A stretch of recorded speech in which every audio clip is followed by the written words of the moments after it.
সুপ্রিয় শিক্ষার্থীবৃন্দ, আসসালামু আলাইকুম। আশা করি সবাই ভালো আছো। আসলে করোনার যে পরিস্থিতিতে আমরা সবাই মোকাবিলা হচ্ছিলাম, তো সেই ধারাবাহিকতায় আমরা একটা অবস্থানে এসে পৌঁছেছি। আর সারা বিশ্বে আমরা জানি যে সবাই অনলাইন ভিত্তিক শিক্ষা কার্যক্রম চালু করছে। আর তার এই ধারাবাহিকতা বাংলাদেশ সরকার যে শিক্ষা ব্যবস্থা চালু করছেন অনলাইন ভিত্তিক, আর সেই অনুযায়ী আমরা তোমাদের যে অনলাইন ভিত্তিক ক্লাসগুলো সেগুলো ইউটিউব বলো বা কোনো পেজ বলো বা ফেসবুকে বলো, আমরা সেগুলো আমাদের ক্যাশের খিলবাড়িকে উচ্চ বিদ্যালয়ের ফেসবুক পেজের মধ্যে সেই ভিডিওগুলো দিচ্ছি। তোমরা যারা ঘরে বসে আছো তারা অবশ্যই ওই পেজগুলো অবশ্যই দেখবা এবং কি সেগুলোর সাথে অ্যাড হয়ে এগুলো দেখে যেন কিছু শিখতে পারো, সেই জন্য আমাদের আসলে এই ভিডিওগুলো দিচ্ছি। তো দেখো, আজকে আমাদের আলোচনার বিষয় হচ্ছে পদার্থবিজ্ঞান নবম দশম শ্রেণীর দ্বিতীয় অধ্যায়, যে অধ্যায়টার নাম হচ্ছে স্থিতি ও গতি। তো আসলে খেয়াল করি আমরা একটু স্থিতি ও গতি, এই স্থিতি এবং গতির মধ্যে এই দুটো বিষয় আগে আমরা একটু জেনে নিই। তো স্থিতি কী এবং গতি কী, যে টপিক্সটা আমি সর্বপ্রথম লিখেছি যে স্থিতি ও গতি। স্থিতি হচ্ছে যদি আমরা সময়ের পরিবর্তনের সাথে, সময় যাচ্ছে, এখন আমি একটা জায়গায় স্থির হয়ে বসে আছি, বা যে কোনো বস্তু যখন কোনো একটা জায়গায় স্থির হয়ে বসে থাকবে তখন সেটা হচ্ছে তার স্থিতি। অর্থাৎ সময়ের পরিবর্তনের সাথে যদি কোনো বস্তুর অবস্থার কোনো পরিবর্তন না হয় তাহলে সেটা হবে কি স্থিতি। যেমন কি আমি এক জায়গায় দাঁড়িয়ে আছি, এটা হচ্ছে আমার স্থিতি। আমার সময় চলে যাচ্ছে কিন্তু তারপরেও কি আমি এক জায়গায় দাঁড়িয়ে আছি, আমার কি অবস্থার পরিবর্তন হচ্ছে না, তার মানে এটা হচ্ছে আমার স্থিতি। আর গতি কি? গতি হচ্ছে যে সময় যাবে, সময়ের সাথে সাথে যদি আমার অবস্থার পরিবর্তন হয় তাহলে সেটা হবে গতি। তার মানে আমরা এই স্থিতি এবং গতির মধ্যে একটা পার্থক্য বুঝতে পারতেছি, যে একটা হচ্ছে সময়ের সাথে পরিবর্তন, আর একটা হচ্ছে যে সময়ের সাথে কোনো একটা বস্তুর পরিবর্তন হবে সেটা হচ্ছে গতি, আর সময়ের সাথে কোনো একটা বস্তুর পরিবর্তন হবে না সেটা হচ্ছে স্থিতি। যেমন কি ধরো, তুমি যখন পড়ার টেবিলে বসে থাকো তখন সেটা হচ্ছে কি তোমার স্থিতি, বা তোমার পড়ার টেবিলের উপরে থাকা একটি বই পড়ে আছে সেটা হচ্ছে কি স্থিতি। বা তুমি রাস্তা দিয়ে হাঁটতেছ, এখন রাস্তা দিয়ে যখন হাঁটতেছ তখন তোমার সময়ের পরিবর্তনের সাথে তোমার অবস্থার পরিবর্তন হচ্ছে। যেমন কি আমি যখন হাঁটবো তখন আমার সময়ও যাচ্ছে, আমার অবস্থারও পরিবর্তন হচ্ছে, তার মানে এটা হবে কি গতি। কিন্তু আমি যে উদাহরণটা বলছিলাম যে একটা টেবিলের মধ্যে যখন একটা বইকে আমি ফেলে রাখি তখন সেই বইটা কি তার স্থান পরিবর্তন করে না, সময় যায় কিন্তু সে বসেই আছে বা একটা জায়গায় স্থির হয়ে আছে, এটা হচ্ছে তার স্থিতি। আশা করি বুঝতে পারছো। তারপরে টপিক্সটা গতির প্রকারভেদ। আসলে আমরা যে স্থিতি এবং গতিটা পড়ছি, তো সেই স্থিতি এবং গতির মধ্যে স্থিতির প্রকারভেদটা যদি আমি বলতে যাই, যে স্থিতির প্রকারভেদটা আসলে না আনলেও হয়, কারণ এটা তো স্থিরই বসে আছে, এটার কোনো পরিবর্তন হচ্ছে না, তার মানে এটার কোনো প্রকারভেদও আসার কথা না। ঠিক একইভাবে গতি যেহেতু সময়ের সাথে তার পরিবর্তনটাই গতি, তার মানে সময়ের সাথে তার বিভিন্ন দিকে পরিবর্তনটা হতে পারে, বিভিন্নভাবে তার পরিবর্তনটা হতে পারে। এই বিভিন্নভাবে পরিবর্তনের কারণে তার একটা প্রকারভেদ আসে। তো সেই প্রকারভেদটা, গতির যে প্রকারভেদটা, সেটাকে আমরা সর্বপ্রথম চারটা ভাগে ভাগ করতে পারি। যেমন কি, এক হচ্ছে সরলরৈখিক গতি, দ্বিতীয় নাম্বার হচ্ছে চলন গতি, তৃতীয় হচ্ছে পর্যাবৃত্ত গতি, আর চতুর্থ হচ্ছে ঘূর্ণন গতি। তো একটু খেয়াল করি, যে আমি যে কথাটা বললাম যে গতির প্রকারভেদে সরলরৈখিক গতি কি? সরলরেখা থেকে সে সরলরৈখিকতাটা আসছে, যেটাকে আরেকটা কম বলতে পারি রৈখিক গতি। অর্থাৎ যেটা কোনো একটা, আমি যদি এইভাবে ভাবি যে আমি একটা সোজা একটা রাস্তা দিয়ে হাঁটতেছি, যেটা সরলরেখা বরাবর যদি হয়, সোজা হাঁটতেছি, তো তখন সেই গতিটাকে আমি বলবো কি সরলরৈখিক গতি। তাহলে একটু খেয়াল করো, এখানে আমার গতি হচ্ছে এবং কি সেই গতিটা কোন দিকে হচ্ছে সরলরেখা বরাবর। যদি এরকম কোনো সরলরেখা বরাবর হয় সেটা হচ্ছে কি সরলরৈখিক গতি। যেমন কি আমরা একটা উদাহরণ দিতে পারি কি, এই রাস্তার মধ্যে দিয়ে, যে একটা সোজা রাস্তার মধ্যে হাঁটতেছি সেটা হচ্ছে কি সরলরৈখিক গতি। যেমন কি একটা পিঁপড়া একটা দড়ির মধ্য দিয়ে একটা জায়গা থেকে, এক প্রান্ত থেকে, দড়ির এক প্রান্ত থেকে অন্য প্রান্তে যাচ্ছে, তাহলে দড়ির এক প্রান্ত থেকে যদি অন্য প্রান্তে যায়, অর্থাৎ এইভাবে আমি যদি এইভাবে দেখাই যে এই অবস্থান থেকে বি অবস্থানে, এই অবস্থান থেকে বি অবস্থানে কোনো একটা বস্তুকে আমি সোজা নিয়ে যাচ্ছি, তাহলে সেই গতিটা হবে কি সরলরৈখিক গতি, যে একটা সরলরেখা বরাবর তার অবস্থার পরিবর্তনটা হচ্ছে। দ্বিতীয় নম্বর আমি বললাম যে চলন গতি। চলন গতিটা কি আমরা একটু বুঝে নিই। যে চলন গতি হবে যে যদি কোনো একটা বস্তুর যে কণাগুলো থাকে, সে সম্পূর্ণ কণাটি, মোট কণাগুলো যদি তাদের সময়ের পরিবর্তনের সাথে সাথে একটা জায়গা থেকে অন্য একটা জায়গায় সম্পূর্ণভাবে পরিবর্তিত হয়, সম্পূর্ণটা একটা জায়গা থেকে অন্য জায়গায় চলে যায়, তখন সেই গতিটা হচ্ছে চলন গতি। তাহলে চলন গতিটা কিন্তু সমান্তরালভাবে হবে এবং কি যে কোনো একটা নির্দিষ্ট দিকে হবে। যে ধরো যদি এমনভাবে হয়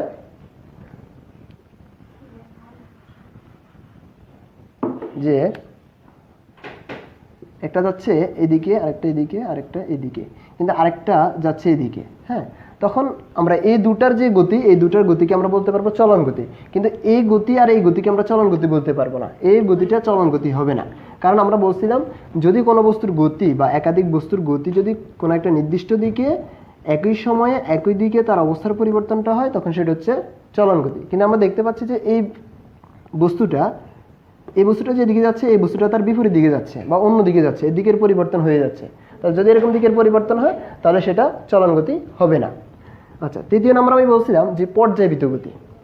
পর্যায় কথাটা আমরা বুঝি কিনা, পর্যায় মানে হচ্ছে একটার পরে যখন আরেকটা আসে। যেমন কি আমি একটা উদাহরণ দিয়ে বুঝিয়ে দিই। পাখা যখন চলে, আমাদের মাথার উপরে যখন পাখা চলে, তখন সেই পাখার যে তিনটা হাতা থাকে, সেই তিনটা হাতার একটা হাতা থেকে আরেকটা হাতা, হ্যাঁ, যখন আমরা চালু করি তখন কি হয়, একটা হাতা যে অবস্থানে ছিল সেই অবস্থান থেকে ঘুরে পুনরায় কি করে ওই অবস্থানে চলে আসে। আচ্ছা, এরকম আরেকটা উদাহরণ আমরা বলতে পারি যে ঘড়ির কাঁটার গতি কেমন হয়। ঘড়ির কাঁটার মধ্যে ঘন্টার কাঁটাটা যে অবস্থান থেকে শুরু করে পুনরায় আবার ওই অবস্থানে যখন ফিরে আসে তখনই কি হয়, তখনই একটা ঘন্টা হয়ে থাকে।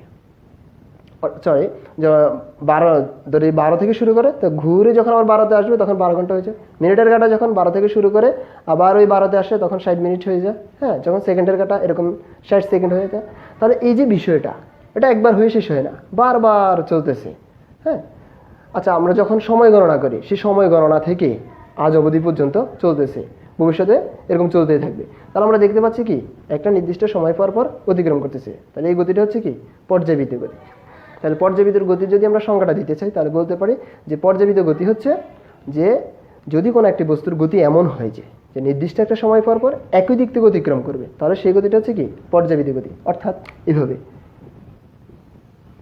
হ্যাঁ, যে এদিকে আসতেছে আবার এদিকে যাচ্ছে, আবার এদিকে যাচ্ছে, আবার ঠিক এইভাবে, মানে একটা সময় পর যে জায়গা থেকে শুরু করবে সেই জায়গা থেকে পুনরায় আবার যদি ওই জায়গা বিন্দুতে বা ওই জায়গায় চলে আসে তখন সেই গতিটাকে আমরা বলবো পর্যায়বৃত্ত গতি।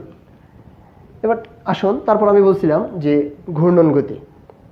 ঘূর্ণন গতিকে ঘূর্ণন গতি যদি আমরা বলি যে এই জায়গা থেকে আমরা বুঝিয়ে দিতে পারি যে ঘূর্ণন গতি হচ্ছে যদি কোনো একটা বস্তুর গতি যে কোনো একটা অক্ষকে কেন্দ্র করে, ধরেন একটা অক্ষ থাকবে, হ্যাঁ, একটা অক্ষ, এই অক্ষকে কেন্দ্র করে নির্দিষ্ট দূরত্ব থেকে, যদি আমি একটা বৃত্ত কল্পনা করি সেই বৃত্তের কেন্দ্র থেকে নির্দিষ্ট দূরত্ব, এই জায়গায় যে দূরত্ব এই জায়গায় ঠিক একই দূরত্ব, এরকম যদি একই দূরত্ব থেকে যে গতিটা সম্পূর্ণ করে তখন তার গতিটাকে আমরা বলবো ঘূর্ণন গতি। যেমন কি এটার একটা উৎকৃষ্ট উদাহরণ হচ্ছে যে গাড়ি চাকার গতি। গাড়ি চাকার যে গতিটা সেই গতিটা হচ্ছে কি জটিল গতি বলা হয়, আর সেটার আরেকটা নাম হচ্ছে ঘূর্ণন গতি। তারপর আমরা চলে আসি যে বেগ, দ্রুতি, ত্বরণ, সরণ, মন্দন, এগুলো কি। আগে আমরা এগুলো আলোচনা করে নিই। বেগ কি? বেগ হচ্ছে যে যদি আমরা সময়ের পরিবর্তনের সাথে, নির্দিষ্ট একটা সময়ের পরিবর্তনের সাথে সাথে যদি আমাদের অবস্থার পরিবর্তন হয়, যেটা আমি গতির সংজ্ঞাতে বলছিলাম, এই যে সময়ের পরিবর্তনটা এটা কেমনভাবে হবে, এটা একক সময় হতে হবে, গতি হবে। তবে যদি সেটা একক সময়ে যে হিসাবটা হয় সেই হিসাবটাই হচ্ছে মূলত বেগটা। তাহলে গতির ক্ষেত্রে একক সময়ে যে বেগটা হবে, একক সময়ে যে হিসাবটা আমরা করব সেটা হচ্ছে বেগ। যেমন কি আমি যদি হিসাব করে নিই তাহলে আমি এইভাবে দেখাতে পারি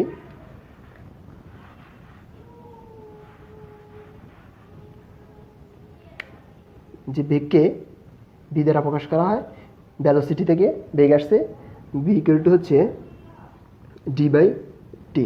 তাহলে এই সূত্রটা থেকে আমি এখন সংজ্ঞাটা দিতে পারি বেগের, যে একক সময় কোন একটা বস্তু বা কোন একটা ব্যক্তি যে পথ বা যে দূরত্ব অতিক্রম করে, যে পথ বা যে দূরত্ব অতিক্রম করবে সেটা হচ্ছে বেগ।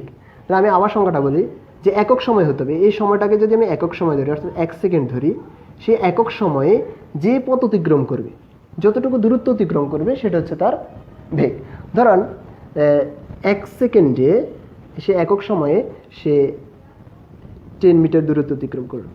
তাহলে এই যে 1 সেকেন্ডে সে 10 মিটার দূরত্ব অতিক্রম করলো, এখান থেকে আমরা যে হিসাবটা পাবো সেটা হচ্ছে তার বেগ। তাহলে আমরা একটু হিসাব করে নিই যে তার বেগ কত ছিল।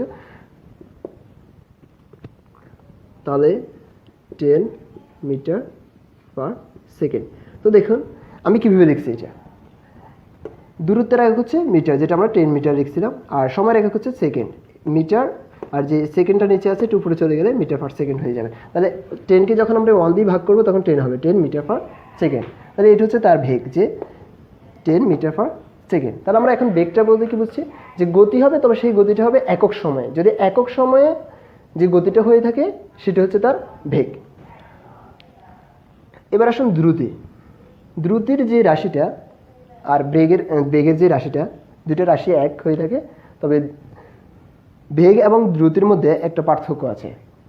সেই পার্থক্যটা কি, বেগটা হয়ে থাকে সরণের ক্ষেত্রে, মূলত সরণ যে কোনো একটা নির্দিষ্ট দিকে হয়ে থাকে বেগটা, কিন্তু দ্রুতিটা যে কোনো একটা দিকে না, কোনো নির্দিষ্ট দিকে হয় না, যে কোনো একটা দিকে হবে, সেটা হচ্ছে দ্রুতি। আচ্ছা, ত্বরণ। ত্বরণ মূলত হচ্ছে যে বেগের বৃদ্ধি, অর্থাৎ আমরা যখন বেগটার পরিবর্তন হতে থাকবে, বেগের পরিবর্তন হলেই যেটি হবে সেটা হচ্ছে ত্বরণ। আর যে বেগটা বলছিলাম, বেগটাকে আবার দুই ভাগে ভাগ করা যায়, এক হচ্ছে সুষম বেগ আর একটা হচ্ছে অসম বেগ। তো অসম বেগের ক্ষেত্রে, অসম বেগ মানে হচ্ছে বেগের পরিবর্তন সমান থাকে না, বেগ যখন সমান থাকবে না, তো বেগের যে পরিবর্তনটা হয়, আর এই পরিবর্তনের কারণে কিন্তু মূলত ত্বরণটা সৃষ্টি হয়ে থাকে। বেগের পরিবর্তন না হলে কিন্তু ত্বরণ সৃষ্টি হয় না।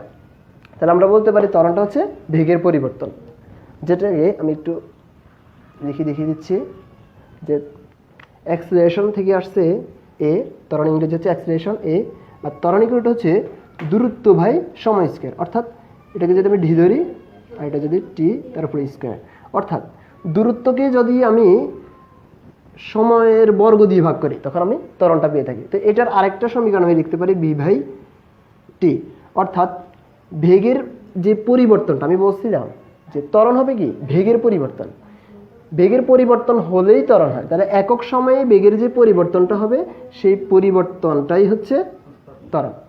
অর্থাৎ আমি এখানে বুঝাতে চাচ্ছি যে ত্বরণটা হচ্ছে বেগ বৃদ্ধির হার।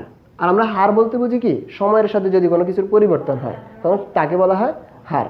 তাহলে এখানে ত্বরণ হবে বেগের সাথে, সময়ের সাথে বেগের যেই পরিবর্তনটা, সেটাকে আমরা বলবো ত্বরণ। বেগের যেভাবে আমরা একক পাইছি মিটার পার সেকেন্ড, এখানে আমরা একক পাবো মিটার পার সেকেন্ড স্কয়ার, অর্থাৎ এখানে স্কয়ার থাকার কারণে মিটার পার সেকেন্ড স্কয়ার। তারপর আসুন যে সরণ কি। সরণ হচ্ছে যে কোনো একটা নির্দিষ্ট দিকে যেই গতিটা হয়ে থাকে সেটা হচ্ছে সরণ। অপরদিকে মন্দন।